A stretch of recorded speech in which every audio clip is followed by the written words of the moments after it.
Now we are learning about basic structure of C++ program.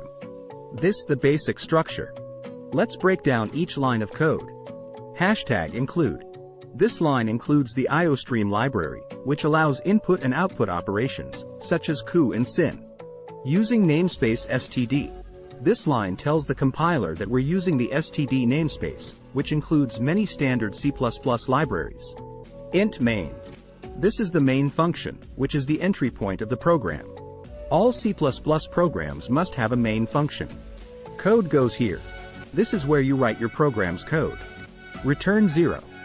This line tells the program to exit with a status code of 0, indicating that the program ran successfully. To write a C++ program, you can start by writing your code inside the main function. The code you write will depend on what you want your program to do. You can use various programming constructs, such as loops, conditionals, functions, and classes, to build more complex programs. Thanks for watching.